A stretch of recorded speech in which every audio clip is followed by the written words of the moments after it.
play a significant role in the administration of justice and resolution of disputes. Restorative justice recognizes wrongdoing as impacting relationships. It therefore seeks to restore balance in the community after a wrong has occurred. It does so in two ways.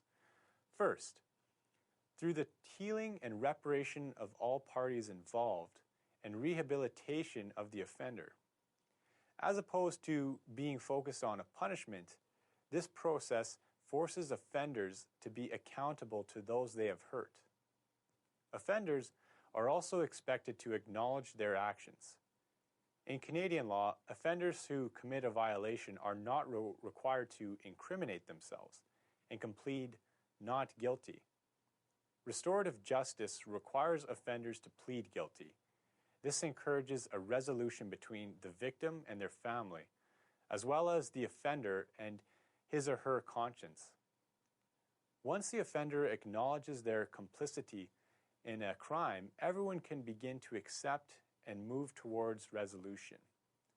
This process also allows the victims to express their feelings. Second, as opposed to being adversarial, restorative justice brings everyone involved together to come to resolutions that allow people to move past transgressions in a mutually acceptable way. Once an offender has faced his or her circle of community members and reconciles the offending act, the obvious next step requires discussion about the consequences. As we will see in the next section, this process of holistic and values-based justice affects the consequences and may be distinguished from a more retribution or just desserts-based approach. Within settler law, if a person is found guilty of a crime, then the punishment takes the form of a fine, a jail sentence, or probation. As mentioned, within Indigenous legal traditions, an offender must concede and admit the crime that he or she has committed in order for everyone involved to move forward in a positive way. The consequences for breaking the law vary from community to community. From an Indigenous perspective, law is about restoring balance. A punishment-based system under settler law seems like it lets the offender off the hook, effectively relieving them of guilt. The perception is that the offender goes to prison where they do not have to face the victim or their family, and they are fed and cared for.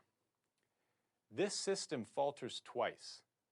First, the offender does not make any kind of direct restitution to the victim. And second, offenders' families may suffer hardship while the offender is imprisoned, particularly if they were the primary provider. So everyone but the offender is seen to pay the consequence of the crime. What happens instead? The consequences of committing crimes vary from situation to situation and community to community and have evolved over time. Forms of punishment are less fixed than Western law and focus mainly on the offender taking responsibility for their actions to work towards healing and recovery. Though there are many parallels in philosophy surrounding Indigenous law, the type and severity of the punishment can differ quite dramatically.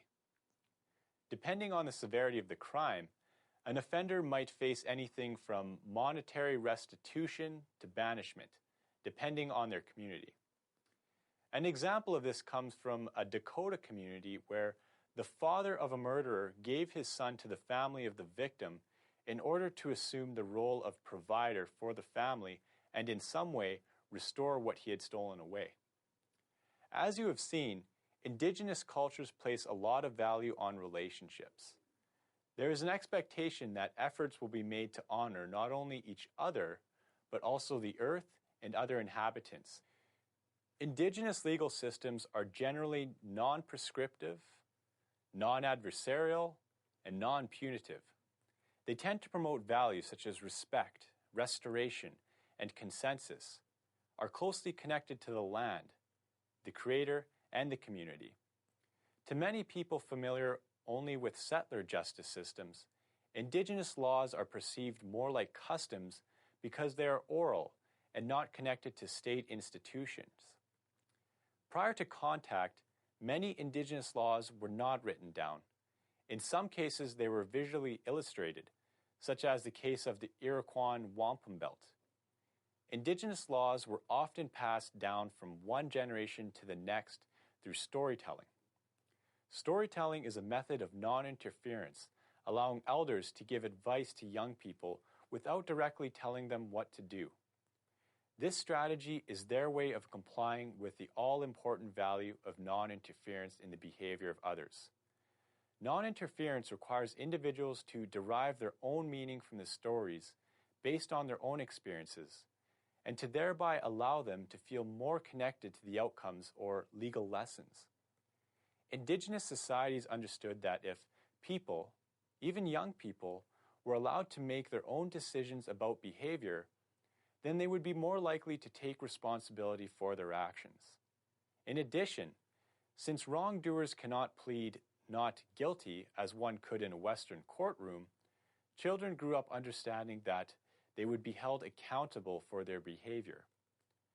As people become aware of connections between their actions and the resulting impact on everything and everyone around them, the lessons become real for them. You can see how an actions equal consequence approach is closely tied to admitting guilt and a consequent willingness to make up for their acts through restorative justice. Historically, relationship building was also important to Western colonizers, but for different reasons.